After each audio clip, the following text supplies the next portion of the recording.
Welcome back to my YouTube channel. Today I'm previewing Randwick Kensington.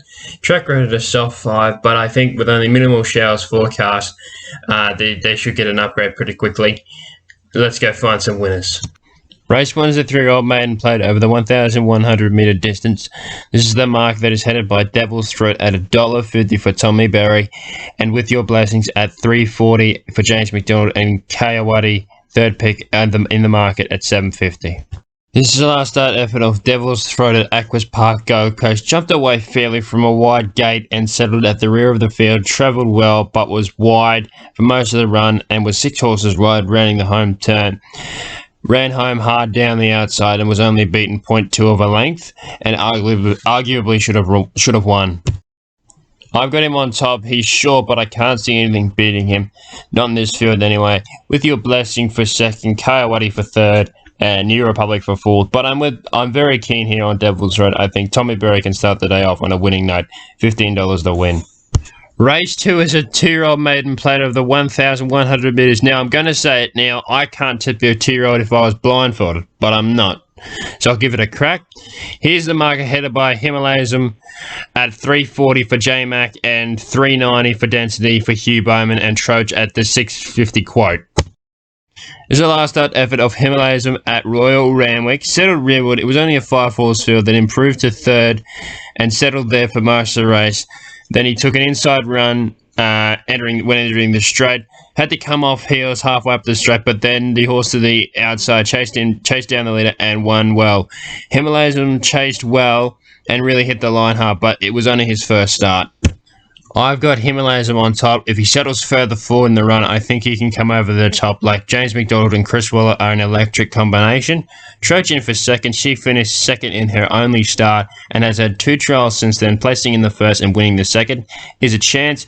Shinthara and Alini next best, but I think James McDonald and Himalayism will be that far in front. It won't matter who charges at the end. Race 3 is a 3-year-old maiden played over the 1,400 metres. J-Mac and Chris Fuller combine again, and I'm quietly confident. This is the market with Sing a Love Song, the $3.10 fave for Tim Clark, closely followed by Jawani at $4.10 for J-Mac, and Sandstock third pick as well at the $4.20 quote. This is the last start effort of Jawani at Newcastle at her only start, where the filly jumped well, settled one out, one back, peeled out approaching the turn and was 2 wide rounding the turn, took the lead at the 300 mark, but was no match for the fast finishing with Alan Max. I think she'll jump well again, go to the front and be hard to catch, or make something chase hard to catch her. Sing a Love Song in for second. Tim Clark rides for Gary Moore, which is also a good combination. Caper Style and Anything Goes next best, but I think J-Mac can get an early double. $10 the win on Giovanni. Race 4 is a Fillies and Mares benchmark 72 handicap over the 1,550 metres. This is the marker headed by Bedford Square at $4 and closely followed by Always Praying at $4.20 and Bella Violet at $5. This is the last start effort of Bedford Square, where she jumped fairly, settled last when they settled, and remained at the back of the field for most of the race. The jockey started niggling just before the turn and started riding her along shortly after the turn. Had Rumstake all around her, then peeled out in a very narrow go, hit the line hard, and lost in a photo finish to Maida Measure, who subsequently raced in the city at her next start and was only beaten by the barest of margins, being 1.1 of a length. If she can settle closer in the run, good luck holding her out.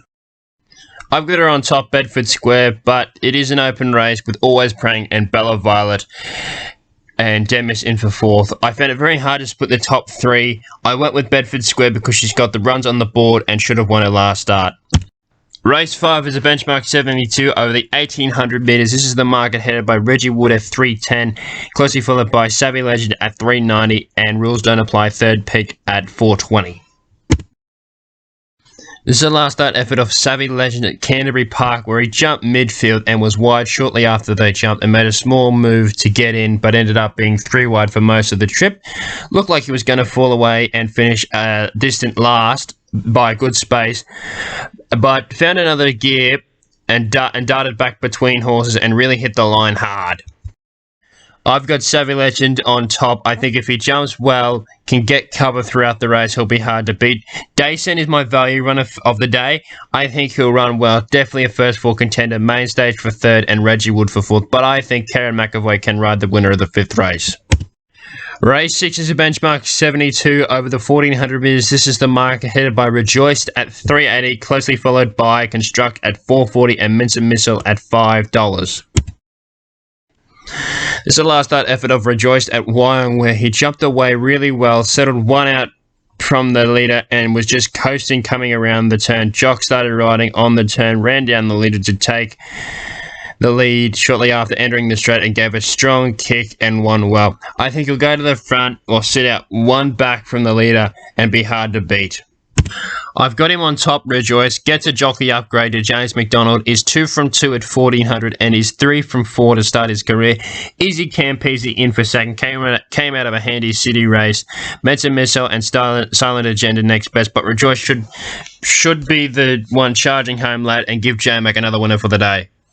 Race 7 is a benchmark 72 handicap over the 1,000 metres to finish the day. Here is the market headed by Eyewitness at 370 and Quick Tempo at 390. This is the last start effort of Quick Tempo at Randwick, where he jumped fairly and settled last, but he had the fence. Jockey started riding, rounding the home turn, and was hard ridden in the straight, and gave a little bit of a kick and hit the line strongly. I think coming back to midweek grade, he's the one to beat. 5 from 6 and 3 from 3 at the distance. Those two stats alone says he's on top for me. Eyewitness is a winning chance in for second. Duchess third, and So You Say next best. But I think Quick Tempo will win the last. Thank you for joining me for another racing preview. Hope you've enjoyed it, and I hope I'll fan you some winners. Enjoy.